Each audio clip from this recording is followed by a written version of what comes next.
Welcome back to Midlife Mayhem, the podcast all about midlife and the beautiful chaos it brings. I'm Kim Branum, RN-BSN and owner of Thin Space Wellness. Welcome back. Episode number 9, the topic is divorce. It is October, leading up to Halloween, so I feel like it's totally appropriate to do this topic because I have some skeletons in my closet surrounding divorce. So I feel ready to purge those. Midlife has brought me a lot of ability to self-reflect, and I feel like I'm starting to really heal and get out some of the stuff that I need to, and this is really helping. Doing the podcast is really helping. So I knew when I started the podcast, I wasn't sure if even one person would listen, but it's helping me. And to hear from you guys, I've heard from so many people and cannot tell you how much your support has meant. My precious patients have been so sweet and supportive. And then people that I've never even met sending me messages, just thank you. Thank you for listening. I really hope that what's helping me to share can help other people. So the divorce topic today, I think I'm procrastinating, I'm just talking around it. The divorce topic is a very sensitive one for a lot of people. I know that a lot of you are probably either going through a divorce, have been through divorce,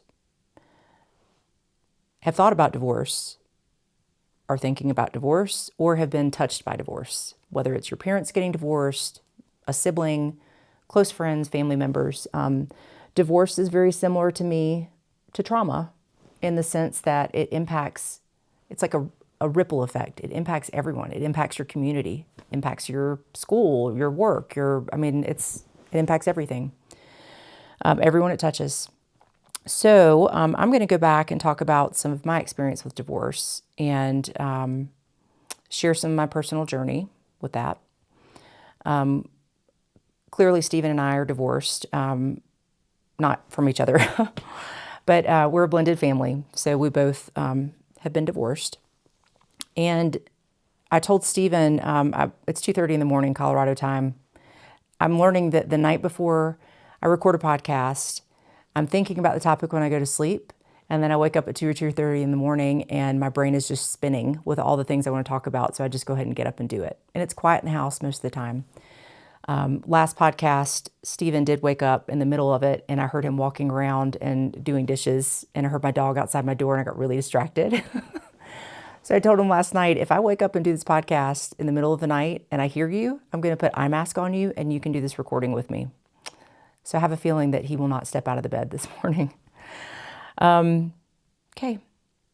All right. So going to my experience with divorce. As a very young child, I knew what divorce was. My dad had been married prior to my mom. I have a half brother and sister from that marriage. They got divorced. My dad married my mom and had me and my little brother. My mom was killed in an accident. And if you haven't heard that podcast, that's a whole nother story. But it is there available for you. I think it's episode number 4. Can't remember. So after my mom died, my dad got remarried. And my stepmom was super fun. She had 3 older children. And I loved having stepbrothers and sister. They wound up, she left my dad. I'm not quite clear about the circumstances surrounding that. And I wish my dad were here so I could talk with him about it. So he was divorced from her. She did legally adopt me and my little brother. And then when she left my dad, we've had no relationship. I've had no relationship with my stepbrothers and sister, which is really sad to me. So I'm going to try not to ramble about all this stuff because I could talk for hours about it. But anyway, so they got divorced and about a year later, I think it was a year later, almost the day, my dad got remarried to my current stepmom. So she has 2 children. And they were older. So I had an older stepbrother and stepsister. And that's been my experience, like from a family standpoint with divorce. My half-sister is amazing, and her and her husband have been together. They're college sweethearts, which is amazing. They are the people who I've grown up seeing as the couple I want to be.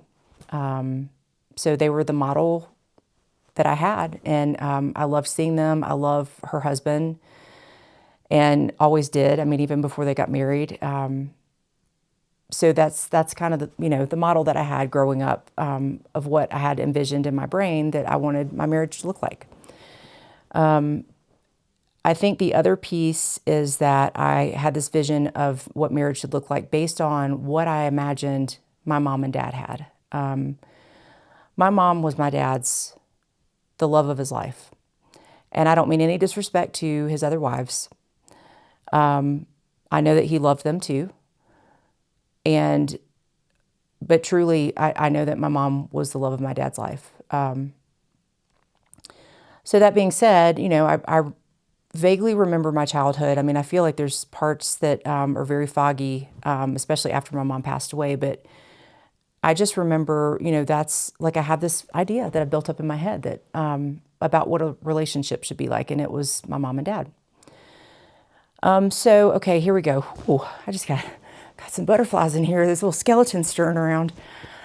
Oh, okay. So when I went to college, I grew up in Wilmington, went to college at UNC Charlotte, and my plan was to move back to Wilmington to be a teacher. I wanted to be a high school chorus teacher.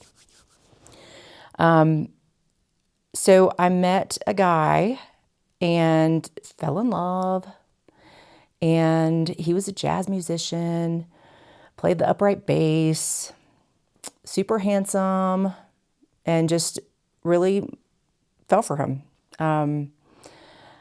And there came a time where graduation started creeping up, and looking back on it now, I didn't know this then, obviously, but looking back on it then, I felt like I was either going to move to Wilmington or I was going to marry this guy and start a family is what I wanted. So we got married, and I don't know how many people know this about me, but we got married as soon as I got out of college. We were married for about 9 months and separated. I knew pretty quickly after, I think I knew the day of my wedding that it was not the right thing, but I just chalked it up to pre-wedding jitters. I remember my dad walking me down the aisle, and before he did, I was bawling, like absolutely bawling. And I remember him looking at me, and he was like, this is going to be okay. This is going to be okay. And it didn't turn out the way I thought it was going to turn out, but guess what? It's okay. Dad was right. It's okay. So we got married, bought a house, and I realized very quickly I wanted to get up and go running. I loved running. I was very active. I'm a morning person, clearly.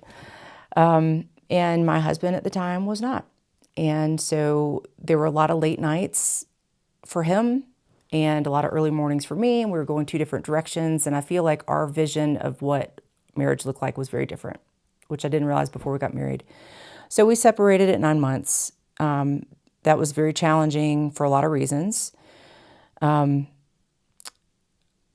Thinking back, I felt like such a disappointment in my family, and I felt so ashamed of just feeling like a failure.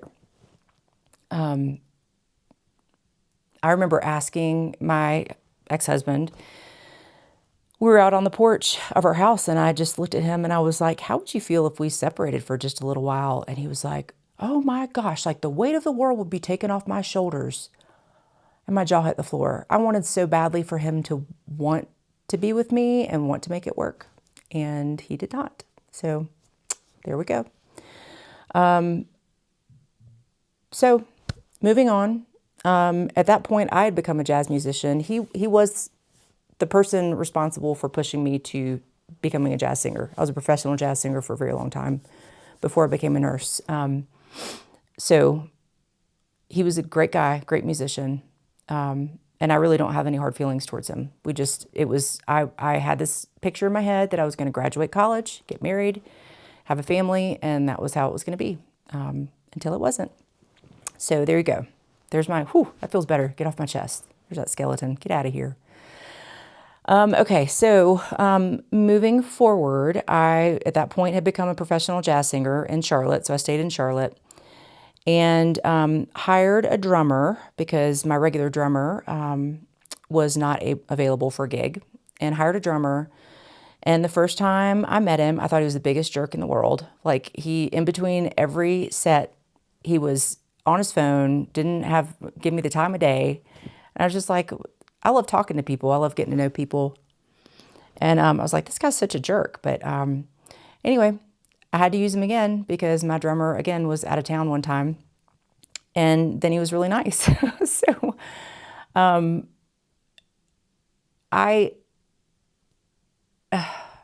there's a 19-year difference. And we started dating, fell in love, got married. Again, in hindsight, I feel like I had the vision, like, oh, this is it. This is it. This is, the vision I had was to have this marriage. I want to have children. I want to have a family. Trying to like replicate what my vision of my mom and dad's relationship was. So, needless to say, second marriage failed. Again, I felt so much shame. I remember driving down to Wilmington and sitting down with my dad and telling him I'm getting divorced. And that was one of the hardest things I've ever had to tell my dad. I think that my family got really close to my ex-husband. My first husband, they knew, but we weren't together very long. But I'd been married, gosh, how long were we married? 7 years? Yeah, I think we were married 7 years. We have a son together. He's now, he's turning 18 next month. Good grief. So he'll be graduating high school this year. But it was really hard. And my son at the time was 3. And the reason for divorce, it's like, the first marriage I feel like I realized like that we're not compatible, and I did want to make it work, but I don't think that was reciprocated. The second marriage, it's really hard to explain, and I'll do my best. I'm going to have a big old sip of coffee. I promise it's not alcohol trying to get me through this podcast. Okay, so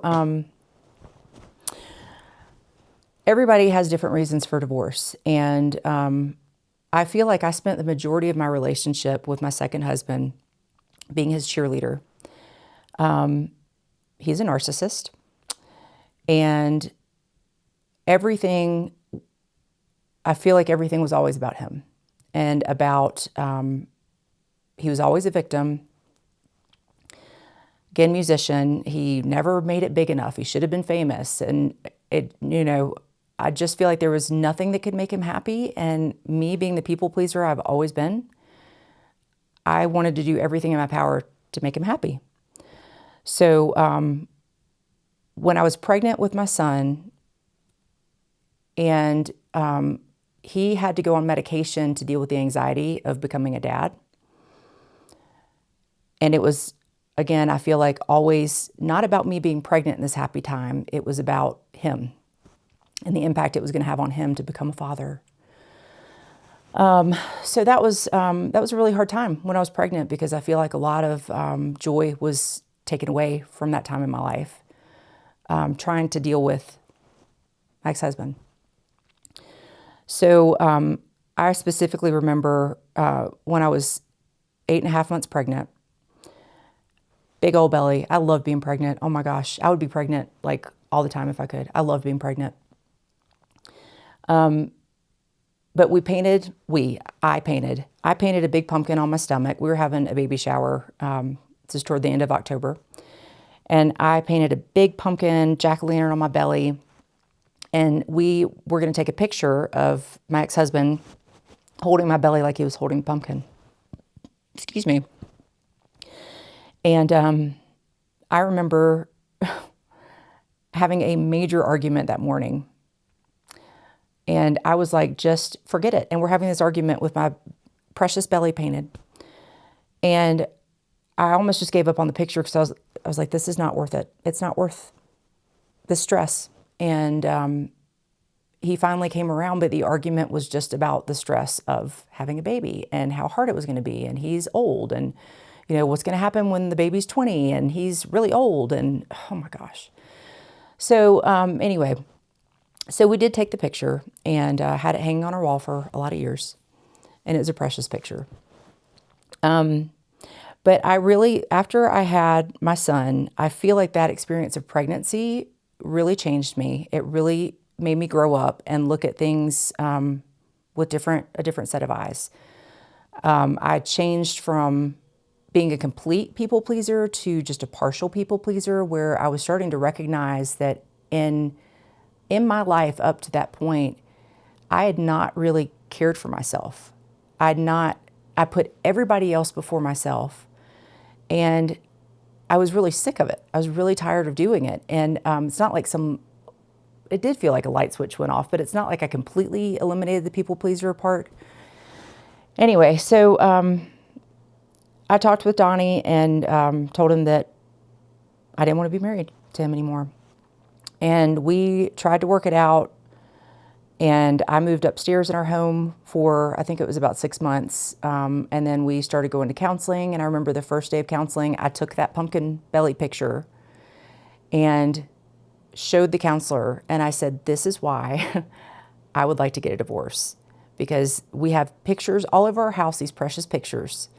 And every time I look at them, there was some argument, there was some issue behind the pictures. And so counseling helped, and we tried to make it work. And I finally did move back downstairs, and that lasted for about 2 weeks. And then I remember going on a camping trip, and we took our son with us, and we were putting up the tent, and it was raining. And my ex-husband was throwing stuff and cussing, and he was biting his finger because he was so mad that it was raining and he couldn't get the tent up, and my son wanted to help, and he was snapping at him. And I was just like, what am I doing? What am I doing? So that night by the fire, we were supposed to stay 2 nights. That night by the fire, I said, I can't do this. We're done. So that was it. And I remember going to tell my sister. I told her first.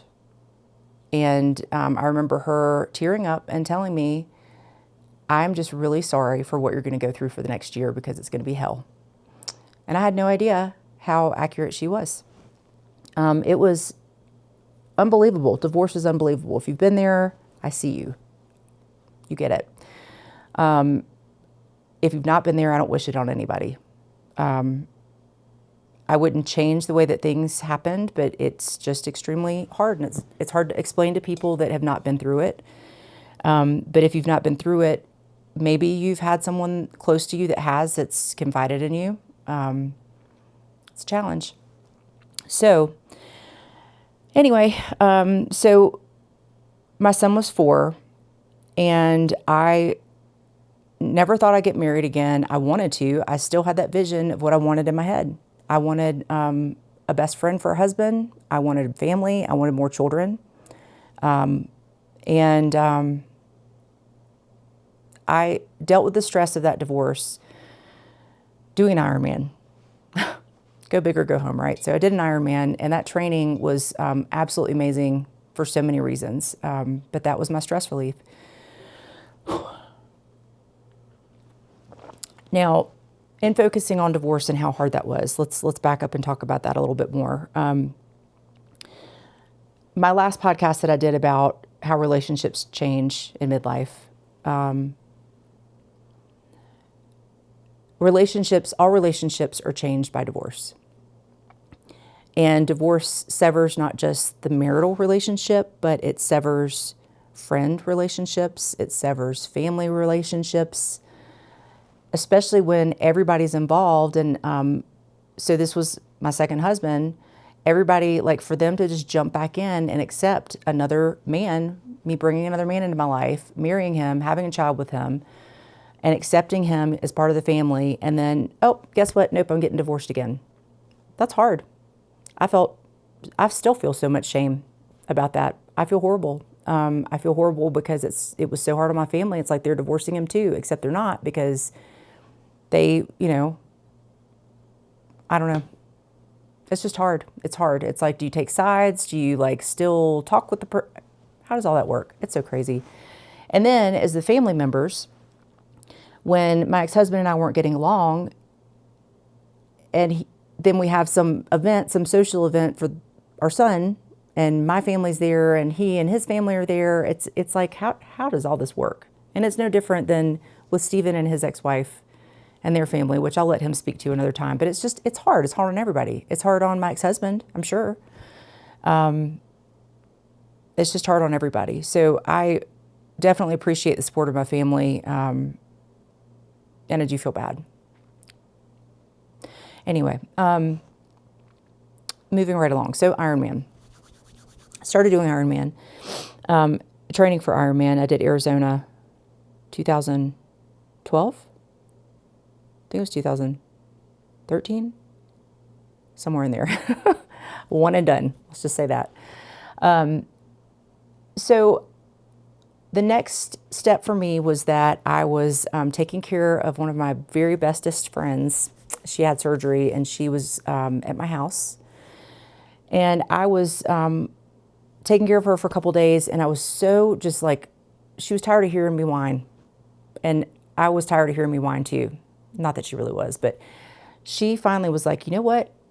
I'm tired of hearing you whine about this. Like, I was like, okay, I don't want to go to bars to meet guys. How do I meet guys? I want to be married and have children, but like, how do you even meet people? So she put me on Match.com.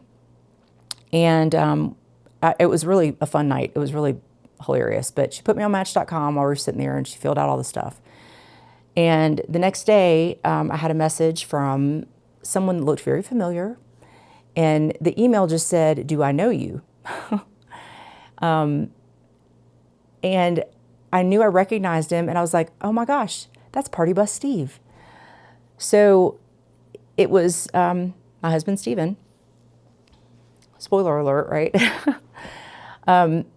So I looked at his profile, and I was like, this guy's full of crap. Excuse me for saying that. But I was like, this is ridiculous. Like like there was a picture of him in scrubs, and he was saying he was a PA, he's a medical professional.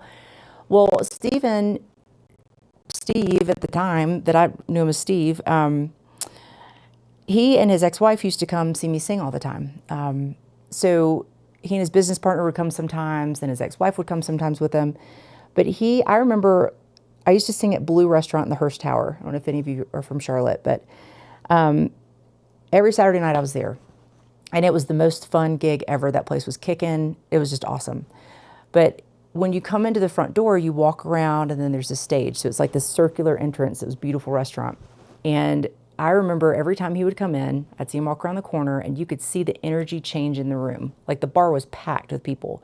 And you could just see this ripple effect of like this positive energy. Like he just lifted people up, and I felt it when I was talking to him. Like we would talk on breaks sometimes, and it never felt like anything like, of course he's handsome, but it was never a romantic thing. It was just like, what a great guy. He just would light people up. And so we got to know each other just a little bit that way. I remember when his wife was pregnant at the same time I was, so we talked quite a bit about that stuff. Our kids had the same due date, which was crazy. And then Colson, his son, was born 2 weeks premature, so our two boys are only 2 weeks apart. But I just remember him in that light, just that, just amazing, like just that ripple effect of like positive energy. And so that was it. Once I had my son, I took a little maternity leave, and then I kind of retired from singing. I still sang every now and then, but not very frequently. I taught piano, guitar, and voice lessons so that I could stay home more. And then that's when I went back to nursing school when my son was 10 months old. So anyway, so that, where was I? Match.com. So from what I knew of him, he owned a party bus company. That's it. He had party buses. I knew nothing about his medical career, which blows me away. So when he emailed, I emailed back, and I was like, Party Bus Steve? And we met at the Corkscrew in Birkdale. And I remember going shopping for new clothes, and I bought new makeup and new perfume and these platform heels because I love platforms.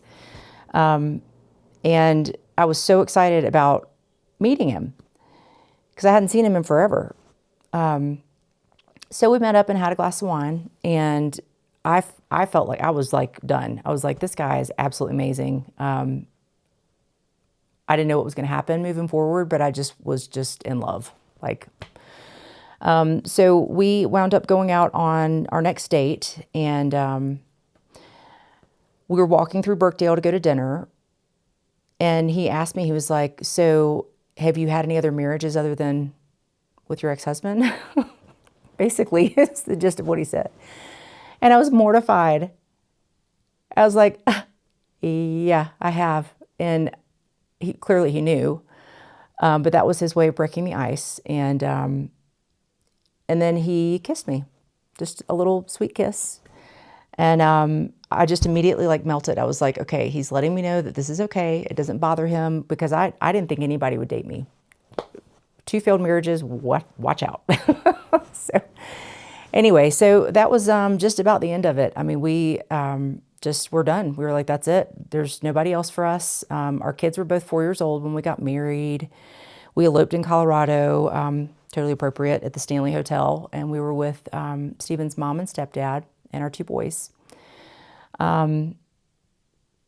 And there you go. So there's my experience with divorce, remarriage. And yeah, it's really, to think back on my last podcast, a lot of the things I was talking about have to do with divorce in my situation. So, going through those times, like when I divorced my first husband, I feel like I kept a lot of my friends. Like a lot of our friends in college were kind of my friends initially, and then they became his friends. So a lot of those friends stuck with me, and, they still were, they had nothing against him, because I think they just realized there was nothing, I really don't have anything bad to say about my first husband. I mean, other than we were just very different people and wanted very different things. So I do remember, just the shame starting to build. And then when my second husband and I got divorced, it was way different. I lost a lot of friends. And part of it, I feel like I got quiet. Like I think I've mentioned that on the podcast before. Like I handle stress and conflict. I go internal. When I'm feeling stressed, I go internal. It's not that I'm purposefully hiding, but I just I don't want people to see me, truly see me. Curling up in my bed in fetal position is my favorite place to go when I'm feeling like that. So I don't want anybody to see me. I want to crawl in a hole. So especially the people that are very close to me, I tend to shy away from, and because they can see me, it's like they know. So that being said, yeah, after my second marriage, I was smeared, completely smeared. So many lies told about me to so many people, still to this day, which is really sad. But there's so much anger and resentment from that side of the camp. And it's caused a lot of problems. It's caused a lot of problems for my son. And like I talked about last podcast, I have not felt like I need to explain myself to other people when I don't know what other people truly know, if that makes sense. So if people are being told that I cheated on my ex-husband, by my ex-husband telling them this, but I don't know that they necessarily know that, but I've heard from some people that that's what's being said. That makes it very challenging, because I felt like all eyes were looking at me like I had a big scarlet letter on my chest. No, I did not cheat on my ex-husband. But that's what was the report. That was the reason for the divorce. So that was really hard, because I just completely went internal and shied away from the people that were closest to me, because I didn't want them to see the shame, the hurt that I was feeling. That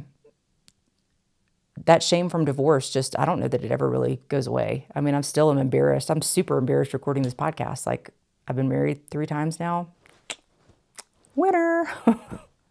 But I am the winner because I now have my sweet Steven and my sweet family and my stepson and my sweet Mo, and would not have any of that without going through this process. And I don't regret my marriage to my previous husband because I have my son.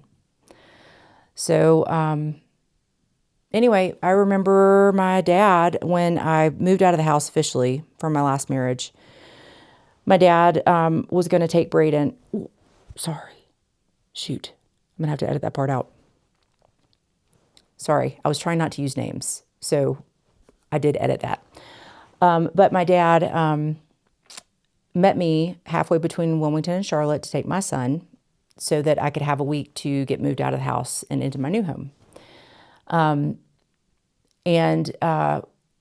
When I met my dad was just my comfort. And seeing him just felt so good to give him a hug. And I was having such a hard time and just feeling like that big embrace of acceptance and that it was going to be okay. I needed it so bad. And so he hugged me. And before they pulled off, he looked at me and took me by the shoulders. And his jaw was trembling. And he said, "Kimberly, I need you to tell me the truth." And he said, "Have you lied to me about anything? Or is there anything you need to tell me?" And it broke my heart that my ex-husband was anybody that would listen to him, even the people that wouldn't listen to him, he was telling them horrible things about me, horrible, untrue things. And for my dad to question me, I appreciate. But at the time, it hurt a lot that would even be a question. But it's a legitimate one when you're being told repeatedly horrible things about your daughter. At least he had the decency to ask me, because a lot of people didn't. A lot of people just assumed. And anyway, that was a really hard day. But my dad just said, "Okay, let's put it to bed then." And he believed me, which meant the world to me, because he didn't even have to ask me in the first place. That really meant a lot to me. So anyway, that being said, those are the pieces. But it's a very rambled podcast, and it's a very long one. I apologize for being so long-winded. But divorce is complicated. So is life, right? But in this whole process, in my midlife, tying it back into midlife mayhem, I feel more comfortable in my own skin in my late 40s than I ever have in my entire life. And there are lots of different reasons for that, but I feel like especially for women, we come into this place where we get really stuck. Probably multiple times that I can think of in my life where I felt that stuckness, but there was very specifically when I transitioned from my late 30s to my 40s, and that role where it changed from childbearing years to, again, I love being pregnant and I wanted to have more babies, more and more and more babies. So once I got past 40, it was a really hard transition and I felt really stuck. And what do I do now? What do I do now? I mean, I sound like such a spoiled baby saying that. Like, there are people who have, my gosh, way worse things going on than, oh, I'm not going to have children anymore because I'm old. But it felt really hard. It was a very hard transition, and losing parents, aging parents, losing parents is really hard. So that transition for me from like 40s into where I am now, like looking back, this has been the biggest transformation I feel like I've had, where I've gotten to a place where I was feeling the most stuck I've ever felt. Like there was no hope that this was just my life now. This is what midlife is like. This is what being an older mom is like. And I'm so grateful to God that I was able to get unstuck. And I hope that if you don't hear anything else from this podcast, that it is possible.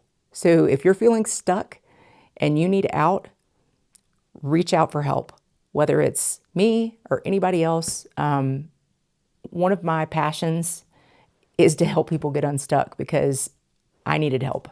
I needed help getting unstuck. And when you get to the other side of being unstuck, as sticky as it is to get out of that muck, it is such a beautiful place. I I can't even describe the way that I feel.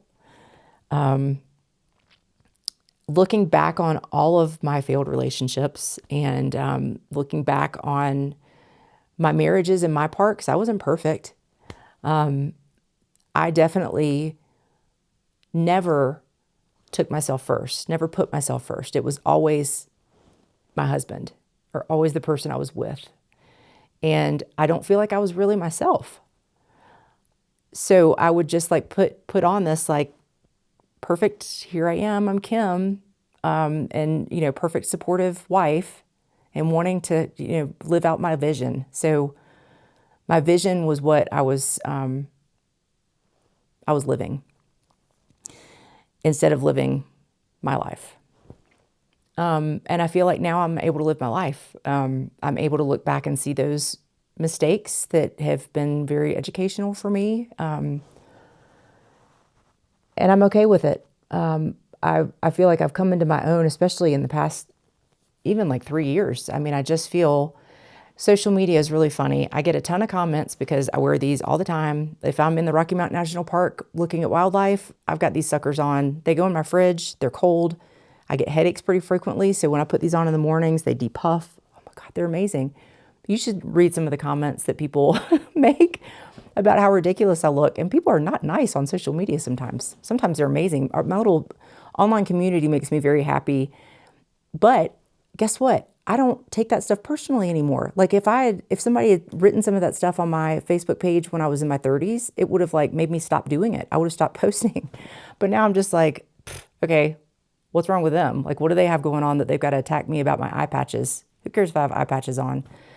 And even stuff as silly as wearing, like I have that parka that I wear. If any of you have seen my social media post, it looks ridiculous. I look like an Ewok. Mo told me that when I tried it on at the store. He was like, you look like an Ewok, Mom. I don't care. I'm from North Carolina. I still have really, really warm weather blood. And out here, it can be 50 degrees and I have that parka on because I will freeze. And I don't care what other people think. And I get comments about that, like how ridiculous I look. I don't care. It makes me happy. And the stuff that I post on social media, it makes me happy. I'm posting stuff that makes me happy. So I posted something the other day that was me in an outfit with this beautiful background.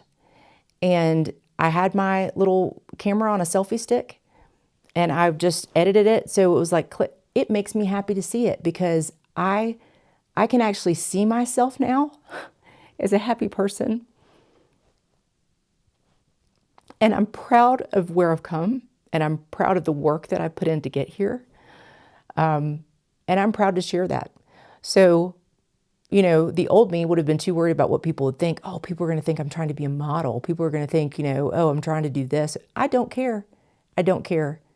What I do care about is that I'm reaching my community and that if people are listening to this, which I hope they do, but if people are listening to this, I care about them. I don't care about the negative stuff that people are thinking about me. Does it hurt and sting every now and then? Sure, I'm human, but I'm better able to process it than I've ever been able to. I just feel like I've gotten to the middle, midlife mayhem, and I'm quite happy here. So, thank you for those of you with me. If you know someone who is going through a divorce or has been through a divorce or is thinking about divorce, divorces touch their life. If they're, you know, please share this with them. I am always happy to talk with people. I'm seriously thinking, or not thinking about, I'm speaking this into existence. Stephen and I are planning a retreat to Estes Park, Colorado. And one of the retreats that I would like to host is a blended family retreat. Blended parents, something like that. Divorced women. I mean, like somewhere surrounding that. So if you have ideas, please reach out. My email is kim@thinspacewellness.com, thinspacewellness.com. Please email me anytime. Send a message through YouTube. I think on the podcast channels, you can leave a comment. I'd love to hear from you. But this stuff touches everyone. As I mentioned, divorce impacts everything. Here's divorce and here's the ripple all around you. And you never know who's going to react what way and how it's going to divide families, how it's going to divide friendships. It's a division. It's not just a division of marriage. It's a division of a lot more. So blended families are a whole nother topic. And what I'd like to do next on the podcast is to explore more about divorce and blended families. And I really want to focus the next podcast on how divorce impacts other people. So, like with my mom's accident, it wasn't until I was older and read her accident report as an adult that I started thinking more about other people and how her passing away impacted them. My half-brother and sister. I can't imagine. How awkward is that? Like, it's not their mom, but then their friends. Like, what do you say to somebody who it's not their mom? They didn't live with the person. So it's like, I can't imagine what they went through. I cannot imagine. My poor dad, that man, I cannot imagine what he went through and what he's continued to go through with multiple marriages, with women who he's been married to who do not understand that he lost the love of his life. Okay, I'm not going there. Sorry, that's another tangent. But yeah, I really, like, if you think about how tragedy impacts different people, and I've started thinking about that, it's like, okay, how are my divorces impacting those around me? And how have they? My children, my stepson, my son between me and Stephen, my family members, their kids, my neighbors, the school systems, teachers, my ex-husband, his new wife, their family. I mean, it's just, the list goes on and on. So, again, I do apologize. Not really, though, but I do apologize that this is so long. Thank you for listening. Again, please pass this along, and feel free to reach out to me if you have any topics that you'd like to hear covered. If you would like to be a guest on the show. Is this really a show? Yeah, it's kind of a show. If you'd like to be a guest, I would love to talk with you. I love hearing people's stories, and right now specifically about the divorce and surrounding divorce. If you have something that you feel like would help other people, please reach out and let me know. I would love to hear about it. If you are suffering through divorce, if you're thinking about divorce, if divorce has impacted your life, I see you. And there are a whole heck of a lot of other people who do. Even though you see all these nuclear families around you, and that's what your vision was, like this nuclear family, that's the way it should be. Don't should on yourself. Oh, yep. I see you. And you will make it through. And it is serving a purpose in your life and everyone else's life around you. As hard as it is, transition and change is hard, especially in this situation. You've got this. Whatever your station is in your marriage, if you're thinking about divorce, you are going to make the right decision. But get some support. If you don't have a tribe of people around you, get a tribe. And if you can't find a tribe, email me. I'll be your tribe. Find a tribe that's going to support you and listen to you and be a mirror for you to tell you hard truths when you need to hear it. That's something that was really important for me, is that, my dad asking me questions and having hard conversations, my sister. I had several friends that were very close friends that I talked with and would listen to me all day long, but they also would step up and say, okay, you're being ridiculous about this. You need to think about this a different way. Find that tribe. If you have children and you're going through divorce, find a tribe that will love your children. And that's all I have to say about that. Whole nother episode. So thank you for hanging with me. If this touches one person and helps one person, that makes me happy. This has helped me. It's all very healing to be able to talk about this and feel comfortable doing that now, because up until this point, I don't know that I could have done this podcast and been this transparent. So thank you for giving me the space to do this. I'm not leaving this on tears. Okay. Hope you guys have a great week. Next Wednesday, I'll have another episode. I'll be interviewing some amazing, amazing people that have are going through divorce situations, blended family situations. So hang with us, and please share this if you know someone that it would be helpful for. Take care and have a good week. Bye.